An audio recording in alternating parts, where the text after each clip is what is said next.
प्रदेश की सियासत से जुड़ी इस वक्त की बड़ी खबर आपको बता दें, इमरान मसूद ने समाजवादी पार्टी का दामन छोड़ा है। इमरान मसूद बसपा में शामिल हुए हैं। बसपा सुप्रीमो मायावती से मिलकर पार्टी में शामिल हुए हैं। ये बड़ी जानकारी आपको दे दें, बड़ी खबर आपको बता दें, इमरान मसूद ने समाजवादी पार्टी का दामन छोड़ा है। इमरान मसूद बसपा में शामिल हुए हैं। पहले कांग्रेस में थे, कांग्रेस के बाद सपा में गए, सपा के बाद अब बसपा का दामन थामा है। बसपा सुप्रीमो मायावती से मिलकर पार्टी में शामिल हुए हैं। आने वाले दिनों में निकाय चुनाव भी है और उसके बाद 24 का चुनाव भी है। तो उत्तर प्रदेश की सियासत से ये जुड़ी बड़ी खबर है। इमरान मसूद ने समाजवादी पार्टी का दामन छोड़ा है और बसपा में शामिल हो गए हैं। एक ट्वीट भी मायावती ने किया है इमरान मसूद के बसपा में शामिल होने के बाद। क्या ट्वीट किया बताते हैं आपको। उत्तर प्रदेश व खासकर पश्चिमी यूपी की राजनीति में इमरान मसूद एक जाना पहचाना नाम है, जिन्होंने आज अपने करीबी सहयोगियों के साथ मुझसे मुलाकात की और वे समाजवादी पार्टी छोड़कर अच्छी नीयत व पूरी दमदारी से काम करने के वादे के साथ बीएसपी में शामिल हो गए, जिसका तहे दिल से स्वागत है। तो ये ट्वीट मायावती ने किया है, लेकिन सवाल बड़ा ये है कि आखिर समाजवादी पार्टी को इमरान मसूद ने क्यों छोड़ा, और अगर छोड़ा तो मायावती की पार्टी यानी कि बसपा में उन्होंने जाने का जो फैसला लिया उसके पीछे का क्या मकसद है, क्योंकि इससे पहले इमरान मसूद कांग्रेस में भी रहे हैं, फिर समाजवादी पार्टी में गए और अब बसपा में। समाजवादी पार्टी की साइकिल छोड़कर इमरान मसूद ने बसपा के हाथी की सवारी कर ली है। इमरान मसूद जी हमारे साथ हैं। मसूद साहब, क्या वजह रही?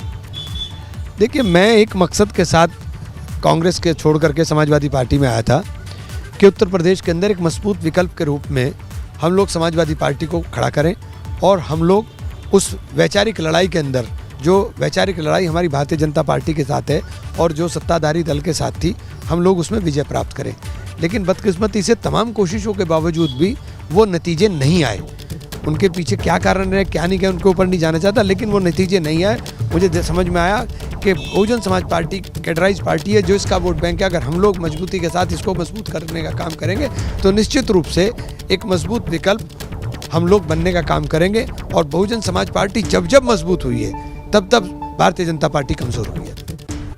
आगे बढ़ते हैं लखनऊ से खबर, जहां पीडब्ल्यूडी मंत्री जितिन प्रसाद ने लगाई अधिकारियों को फटकार। सड़कों की गुणवत्ता की जांच करने के लिए जितिन प्रसाद पहुंचे थे। मौके पर अधिकारियों की क्लास लगाई।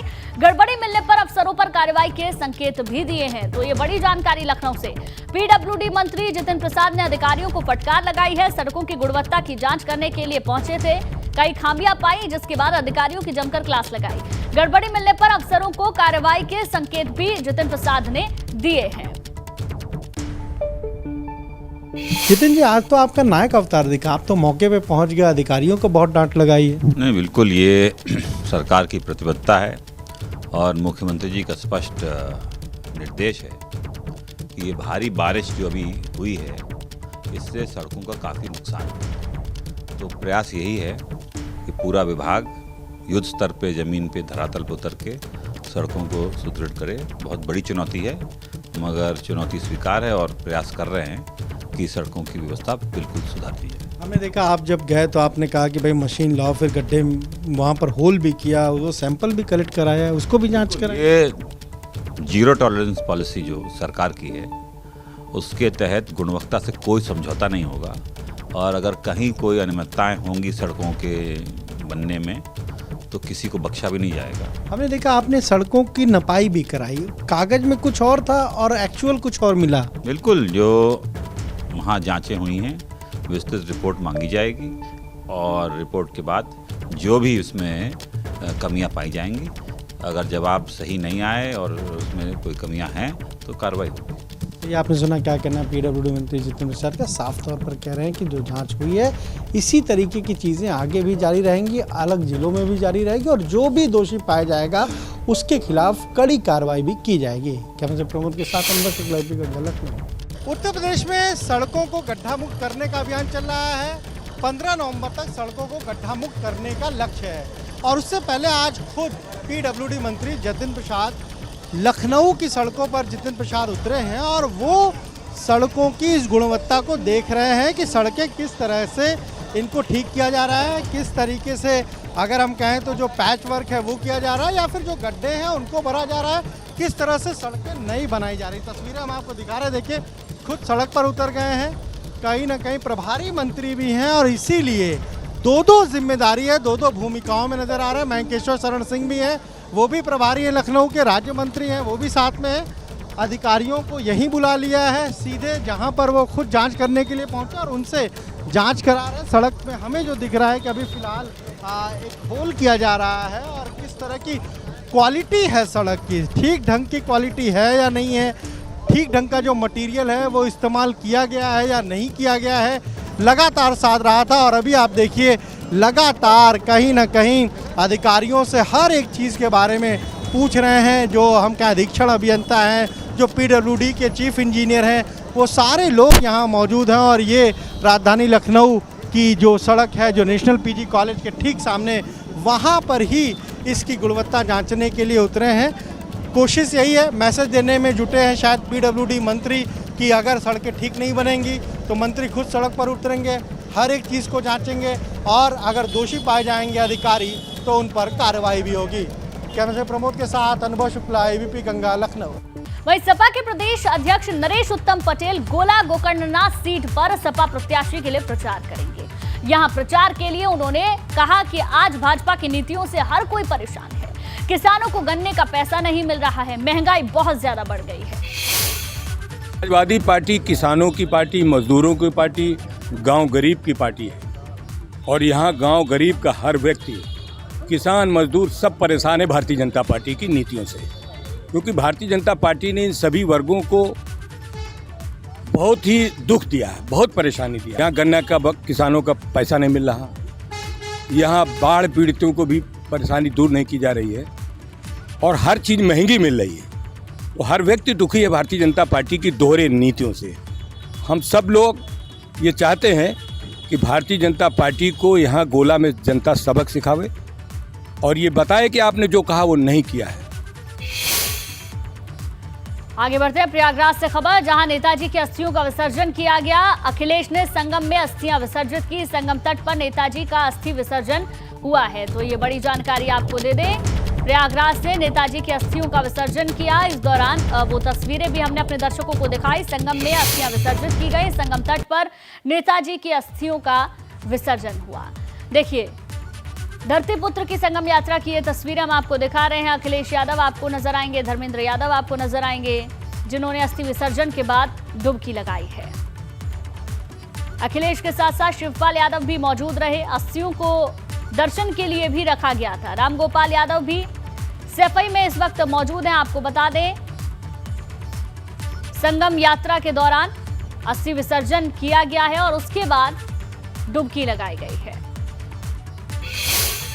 समाजवादी पार्टी के संरक्षक रहे देश के पूर्व रक्षा मंत्री मुलायम सिंह यादव की अस्थियों का विसर्जन आज प्रयागराज में गंगा, यमुना और अदृश्य सरस्वती के त्रिवेणी संगम पर किया जा रहा है। और इस वक्त हम मौजूद हैं प्रयागराज में संगम पर, और जहां आप देख सकते हैं कि मुलायम सिंह यादव के बेटे और उत्तर प्रदेश के पूर्व मुख्यमंत्री अखिलेश यादव त्रिवेणी की धारा में मौजूद हैं और अस्थियों का विसर्जन कर रहे हैं। 2 कलश परिवार के लोग साथ लेकर के आए हुए थे और एक एक कर बारी बारी से अस्थियों का विसर्जन अखिलेश यादव कर रहे हैं। तो और 2 दिन पहले हरिद्वार में जो है अस्थियों का इसी तरीके से विसर्जन किया गया था और आज प्रयागराज में गंगा, यमुना और अदृश्य सरस्वती के त्रिवेणी संगम पर अस्थियां विसर्जित की जा रही हैं। तो पहले गंगा का पूजन किया गया, फिर अस्थियां जो थी उनका पूजन किया गया, उसके बाद अस्थि विसर्जन किया गया और जो पूजा की सामग्रियां थीं उन्हें भी मां गंगा को अर्पित किया गया। और देखिए, परिवार के जो बाकी सदस्य हैं वो भी अब गंगा सारे के सारे लोग डुबकी लगाएंगे और इसके साथ ही प्रयागराज में जो अस्थि विसर्जन की प्रक्रिया थी वो प्रक्रिया भी पूरी हो गई है। पूरे हिंदू रीति रिवाजों के मुताबिक पूरे विधि विधान के साथ मुलायम सिंह यादव की अस्थियों का विसर्जन संगम नगरी प्रयागराज में किया गया। लोग अब यहाँ से वापस जाने की तैयारी में हैं और उम्मीद ये है कि 2 दिनों बाद काशी यानी बाबा विश्वनाथ की नगरी वाराणसी में भी अस्थियों को इसी तरीके से विसर्जित किया जाएगा। कैमरामैन रोहित श्रीवास्तव के साथ मोहम्मद मोइन, ABP गंगा, प्रयागराज। चलिए अब आगे बढ़ते हैं। महोबा में शिक्षा विभाग की बड़ी लापरवाही सामने आई है। कबाड़ में बेच दी गई प्राथमिक स्कूल के बच्चों की किताबें। खंड शिक्षा पनवाड़ी में स्थित है प्राथमिक स्कूल। मामले में अब BSA ने कार्रवाई के आदेश दिए हैं, लेकिन बड़ी लापरवाही है, जहां प्राथमिक स्कूल के बच्चों की जो किताबें पढ़ने लिखने के लिए होती हैं, उन किताबों को कबाड़ में बेच दिया गया। खंड शिक्षा पनवाड़ी में स्थित ये प्राथमिक स्कूल बताया जा रहा है, जहां पर ये लापरवाही सामने आई है। बहरहाल अब इस पूरे मामले में बीएसए ने कार्रवाई के आदेश दिए हैं। इमरान खान हमारे संवाददाता ज्यादा जानकारी के साथ जुड़ गए हैं। इमरान, कार्रवाई की बात तो कही जा रही है और ऐसा पहला मामला नहीं है। प्राथमिक स्कूलों से इस तरीके की तस्वीरें समय समय पर सामने आती रही हैं, लेकिन उसके बावजूद भी इतनी बड़ी लापरवाही शिक्षा के मंदिर में। जिस तरीके से बच्चों का भविष्य संवारने की बात उत्तर प्रदेश सरकार करती है, उसमें कहीं न कहीं जिम्मेदारों की खामियां ये हैं कि जिन बच्चों को जिन किताबों से भविष्य संवारा जाता है, उन किताबों को रद्दी के भाव बेच दिया गया। कबाड़ की दुकान में बड़ी मात्रा में यह किताबें बरामद हुई है, जिसके बाद से औपचारिक जांच की बात कर रहे हैं, लेकिन जांच के बाद क्या छलकर सामने आएगा, ये सबसे बड़ा अहम बात है कि आखिरकार जो विभाग में तैनात लोग हैं और जो अध्यापक है वो इसके अंदर लापरवाही कैसे कर सकते हैं। जी चलिए ठीक है, बहुत बहुत शुक्रिया पूरी जानकारी के लिए आपका। तो महोबा से मामला सामने आया है, जहां शिक्षक विभाग की बड़ी लापरवाही, कबाड़ में बच्चों के पढ़ने की किताबों को बेच दिया गया। अब जब मामला संज्ञान में आया है तो खंड शिक्षा पनवाड़ी में ये जो स्कूल स्थित है, वहां के बीएसए ने कार्रवाई के आदेश जरूर जारी किए हैं, लेकिन सवाल कई सारे हैं। आखिर ये लापरवाही क्यों हुई और इस तरीके की लापरवाही की तस्वीरें क्यों बार बार सामने आती है? एक तरफ हम शिक्षित करने के लिए तमाम योजनाएं चलाते हैं और दूसरी तरफ इस तरीके की खबरें, बड़ी लापरवाही जिसमें सामने आती है। चलिए अब आगे बढ़ते हैं प्रयागराज से अगली खबर, जहां ज्ञानवापी विवाद से जुड़े मामले में हाईकोर्ट में सुनवाई हुई है। मस्जिद इंतजामिया कमेटी की ओर से मामले में हाईकोर्ट में बहस हुई। वाराणसी जिला जज कोर्ट की ओर से केस से जुड़े रिकॉर्ड अदालत में पेश किए गए। मस्जिद इंतजामिया कमेटी के वकील ने कोर्ट से अपील की है। सिविल कोर्ट वाराणसी से पूरे दस्तावेज मांगने की अपील की गई है। अगली सुनवाई पर भी मुस्लिम पक्ष की ओर से बहस जारी रहेगी। तो ये बड़ी जानकारी आपको दे दें, ज्ञानवापी मामले से जुड़ी हुई हाईकोर्ट में सुनवाई हुई है। मस्जिद इंतजामिया कमेटी की ओर से मामले में हाईकोर्ट में बहस हुई, जिसमें कि वाराणसी जिला जज कोर्ट की ओर से केस से जुड़े जो रिकॉर्ड हैं वो अदालत में पेश किए गए हैं।